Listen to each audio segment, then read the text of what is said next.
Welcome back for lesson 6 of the ultimate guide to Arduino automation. In previous lessons, you learned how to take analog readings and you learned how to control digital output. In this lesson, you will learn how to use if statements to control your digital outputs based on your analog inputs. You will also learn a technique called deadband control, which helps reduce how frequently your digital output cycles between on and off. Let's get started.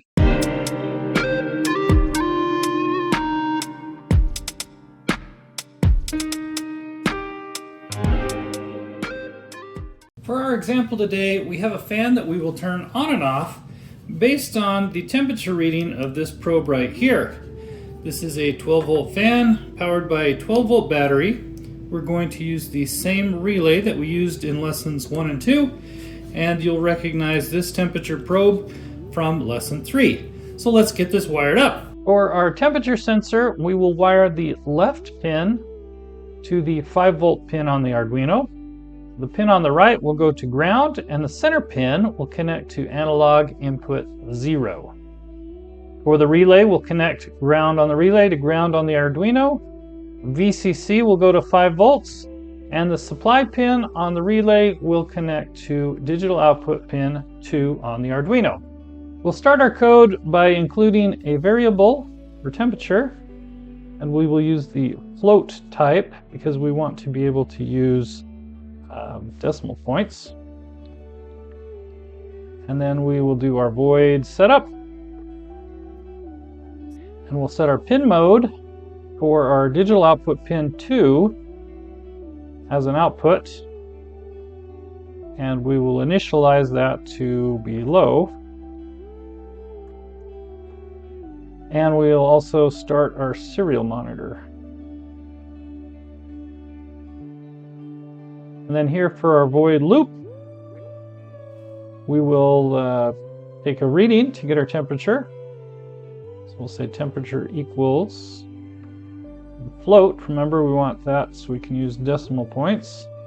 Analog read of A0, which is the pin connected to our sensor. And from our last video that we did on temperature, we remember our formula, which is 500 divided by 1023. Put the decimal points so that we can convert it to a float. We will print our temperature to the serial monitor.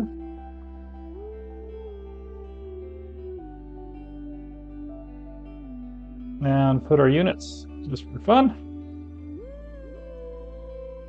And we will do that every half second or so. It's 500 millisecond delay. All right, now for our if statement. So we are going to say that if the temperature gets higher than 70 degrees, we're going to turn on our fan with a digital write for pin 2 and setting that to high. And then if not, if it's below 70, we use an else statement. We will switch it to low. All right, so let's give that a check. Oh, we got an error here. It's like I forgot one of the parentheses. So let's try fixing that. And now it checks out. So let's upload that to our Arduino. Okay, we'll hit the upload button and we'll turn on the serial monitor. We should start reading temperatures here. About 63 in here, so I'm going to put my finger on here just to warm this up just a little bit. And as you can see, once it gets to about 70, that fan should turn on. And let's watch this cool down. As it gets below 70, it should turn back off. And there it does. Perfect. Now, this code worked, but we do have a little problem. What if the temperature in the room was right around 70 degrees all the time? Well, that fan would be turning on and off all the time. And we want to avoid that, and how we do that is using a technique called deadband control. So let's edit our code so that our fan wouldn't get into that scenario where it would turn on and off and wear out the motor. So back in the code, we are going to add another variable. This one will be a Boolean to check whether or not it's hot.